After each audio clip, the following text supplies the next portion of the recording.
Selamat malam. Mas, tadi di dalam Anda sebagai menlu terdahulu melihat situasi geopolitik dibahas nggak Pak di dalam kira-kira?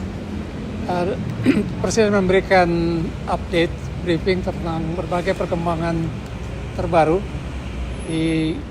yang terjadi di dunia, khususnya berkaitan dengan yang selama ini sudah menjadi perhatian banyak di antara kita, yaitu mengenai yang paling mutakhir tentunya perkembangan perang maksud saya,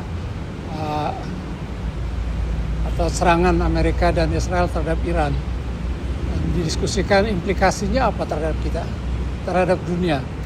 Ketika tatanan dunia sudah tidak lagi efektif dan tidak ada lagi peluang kepada negara yang menjadi korban serangan militer untuk mengadu kepada siapa, karena PBB sudah tidak berperan dan aturan atau rule based order hanya on paper, dan memang tidak ada kekuatan pemaksa, apalagi kalau itu berkaitan dengan negara-negara besar. Beliau, maksudnya Bapak Presiden, menggambarkan bagaimana kita harus menavigasi hidup kita di antara bukan hanya 2 karang, tapi sekarang beberapa karang, dan itu tidak mudah. Karena itu didiskusikan tentang implikasinya ini terhadap keseluruhan masalah keamanan dan perdamaian dunia, tapi juga potensi efek dari perang ini terhadap ekonomi dunia, khususnya yang menyangkut supply, oil, minyak, dan gas. Nah, kita berhitung semua apa efeknya terhadap kita dari sisi itu saja.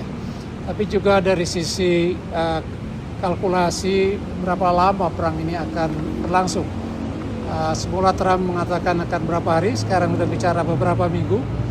Tapi juga kalau misalnya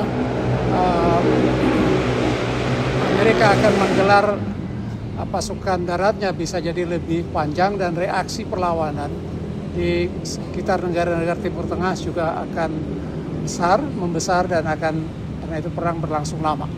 Ini persoalan atau dilema yang kita hadapi, inilah dihadapi oleh banyak negara, bukan hanya kita sendiri.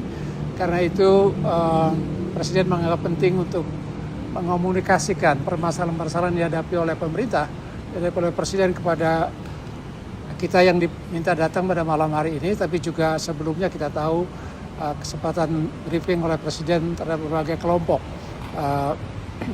melalui pertemuan seperti ini yang sifatnya briefing, kemudian dialog atau tanya jawab, dan selebihnya ya masing-masing kita mencoba memberikan kontribusi pemikiran, dan Presiden sangat terbuka untuk dalam menanggapi usul-usul pemikiran dari para peserta. Pak, tadi dibahas soal sikap Indonesia terhadap perang dengan PBB. Sikap kita, sesungguhnya kalau kita lihat perang ini kan merupakan tindakan sepihak. Bukan perang, ada perang yang dimandatkan oleh PBB. Di Teluk ini sudah ada 3 kali terjadi perang dalam waktu 30 tahun terakhir. Pertama, perang pada masa Presiden Bush senior yang melawan Irak Saddam Hussein ketika Irak menyerbu Kuwait. Yang kedua, perang 2003 ketika Bush junior melakukan agresi terhadap Irak dengan tuduhan Irak memiliki senjata pemusnah massal. Ini yang ketiga. Jadi tragis memang kawasan ini menjadi lahan perang dan perang-perang besar yang membawa dampak besar bagi dunia, karena sumber minyak dan gas banyak berasal dari wilayah ini. Itu yang juga kita harus berhitung. Dampak terhadap kita apa? Pak, terkait Indonesia ingin menjadi mediator, syarat menjadi mediator itu kan harus bisa dipercaya dua pihak ya Pak ya. Menurut Bapak tadi diberi masukan nggak di briefing, apakah Indonesia mampu bisa jadi mediator? Kita tidak membicarakan apa Indonesia mampu atau tidak. Itu kan pemikiran awal. Dengan kata lain, untuk menjadi mediator kan harus juga ada penerimaan dari dua pihak yang bertikai, dan kita belum lihat tanda-tanda itu. Posisi Indonesia di BOP masih dibahas di mana? Di mana? Posisi Indonesia kita bahas, tapi juga dalam konteks perkembangan mutakhir. Apakah dengan perang yang berkecamuk di Iran ini akan melemahkan kemungkinan melemahkan posisi dan mandat BOP? Kita akan berhitung lagi dari sisi itu. Terima kasih banyak.